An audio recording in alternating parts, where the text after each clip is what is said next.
예, 민주당 김여겸 의원이 국감장에서 폭로했던 이른바 청담동 심야 술자리 의혹이 거짓임이 드러났습니다. 청담동 술자리는 없었다. 이것이 팩트입니다.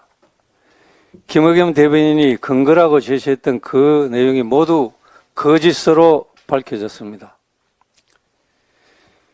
김여겸 의원이 국감장에서 술자리 의혹을 제기한 이후에 민주당은 지도부까지 가세해서 거짓말을 근거로 해서 제2의 국정농단이라며 윤석열 대통령과 한동훈 장관을 향해서 융단 폭격을 퍼부었습니다. 한술 더 떠서 민주당 지도부는 그 거짓말을 가지고 진실규명 TF팀을 꾸리자고 했고 특검 수사까지 거론을 했습니다. 불과 얼마 전 김여겸 대변인은 주한 유럽연합 대사와 이재명 대표의 비공개 면담 브리핑에서 대사가 하지도 않은 말로 윤석열 정부의 대북 정책을 비판했다가 당사자인 해당 대사로부터 내용이 왜곡됐다는 항의를 받고 이것을 사과하는 국제적 망신을 당하는 외교 참사가 있었습니다. 민주당이 또 민주당 정부가 이 거짓말을 하는 사례는 무수히 많습니다.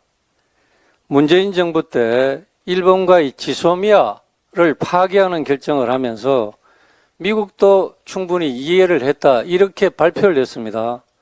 거기에 대해서 미 국무부와 국방부는 별도 논평을 내고 그런 사실이 없다라고 한국 정부가 거짓말을 했다는 것을 확인을 해 줬습니다.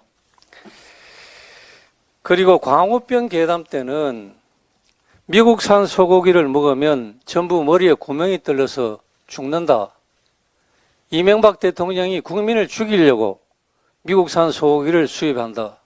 이런 괴담을 퍼뜨려서 대통령을 끌어내려야 된다고 주장을 했습니다.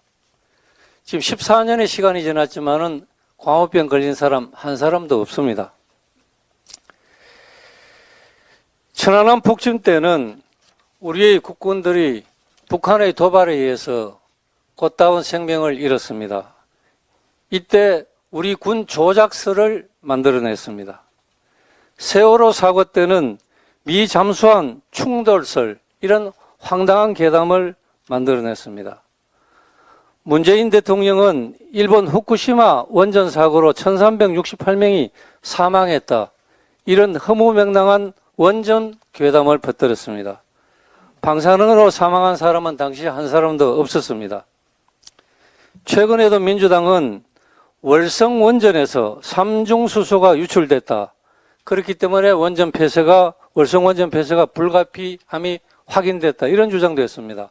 하지만 삼중수소 유출은 없는 것으로 확인됐습니다. 사드 때는 사드 그 방사능 때문에 이 몸이 튀겨진다. 이런 노래까지 만들어냈습니다. 이렇게 해서 우리 국민을 불안에 빠뜨리고 우리 사회에 혼란을 부추겼습니다. 민주당이 이런 거짓말 DNA가 언제까지 계속될지 앞으로 어떤 거짓말을 언제 해서 우리 국민을 혼란스럽게 만들고 우리 사회를 분열시킬지 알 수가 없습니다. 이번 김여겸 의원의 이 거짓말 사례는 결코 유감 표명 정도로 적당히 넘어가서는 안 됩니다. 김여겸 의원은 더 이상 공인의 지위에 있어서는 안 되는 인물이라고 판단됩니다. 스스로 의원직을 사퇴하고 본인의 말과 행동에 대해서 책임지는 모습을 보여야 됩니다. 민주당도 책임 있는 공당이라면 당 차원의 공식 사과와 김여겸 대변인에 대해서 강력한 징계를 포함한 모든 가능한 조치를 취해야 할 것입니다.